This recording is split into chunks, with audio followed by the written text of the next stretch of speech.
We see the world from the individual standpoint and place ourselves at the center of it.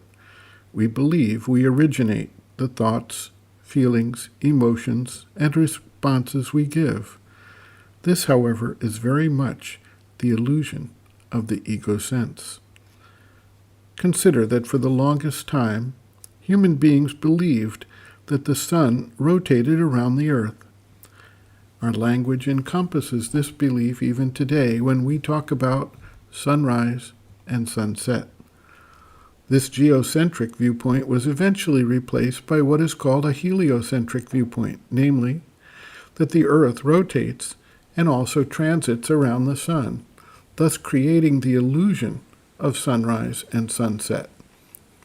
The first people in the West who recognized and publicized these facts were ostracized, excommunicated from the church, and otherwise pressured to recant their views.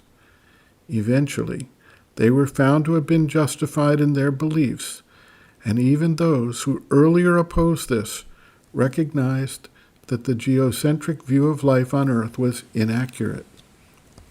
Similarly, we live and act with what we may call the egocentric view of our lives, although in a similar way, we are individual instances of the universal manifestation, and for the most part, carry out the ideas, impulses, and direction of that universal, with minor adjustments due to the individual receiving the impulse having his own unique set of experiences.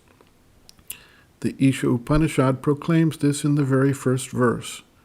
Quote, "All this is for habitation by the Lord, whatever is individual universe of movement in the universal motion."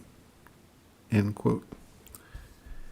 Each person is always being inundated with these universal forces, mental forces, vital forces, physical forces, energies that span the entire spectrum, both perceptible and imperceptible, based on the stage of development and the focus of the receiving individual. Certain forces then tend to predominate in him, which creates his individuality, but not his separateness from the universal creation. Change is thus not under the full control of the individual, as certain forces work within him and various chakras are activated. He turns his attention and focus to one thing or another, and eventually, if he turns to spiritual growth, he becomes aware of the limitations of the habitual patterns operative as part of earlier stages of the evolutionary process. To be sure, the old embedded habits and instincts are intended to ensure stability and continuity of the creation, and to make sure that each next step has a solid foundation and is not simply a vast mistake which will lead to harm or destruction. The conservative principle has its role to play.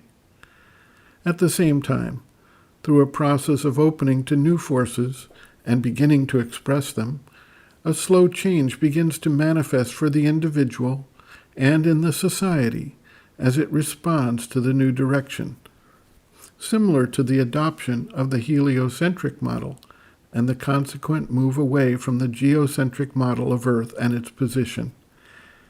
Eventually, we may begin to recognize that even the heliocentric model, correct in its own limited sphere, will have to give way to a larger view that puts the solar system into its right place in the galaxy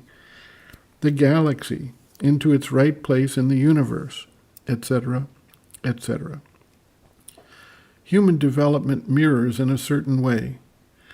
As new forces and new understandings come into play, both the necessity and the manner of instituting changes to human nature, more or less, the mutation that adapts, modifies, or overturns previously fixed ways of response, become real to us.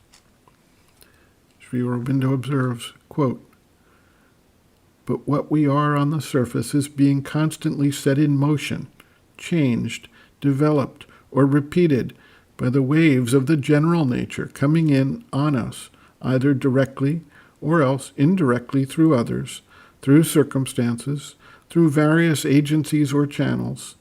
Some of this flows straight into the conscious parts and acts there. But our mind ignores its source, appropriates it, and regards all that as its own.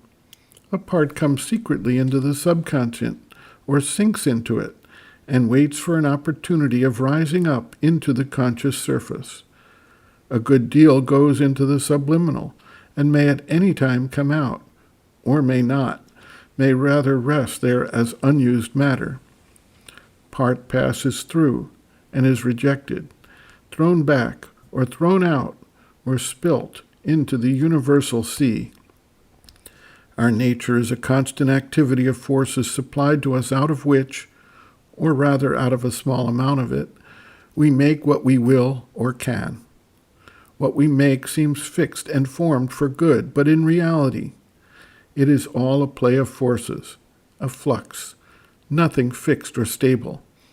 The appearance of stability is given by constant repetition and recurrence of the same vibrations and formations.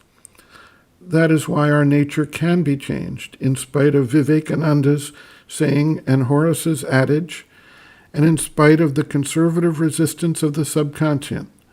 But it is a difficult job because the master mode of nature is this obstinate repetition and recurrence. End quote. Reference, Sri Aurobindo, Basis of Yoga, Chapter 5, Physical Consciousness, Subconscient, Sleep and Dream, Illness, pages 88 to 89.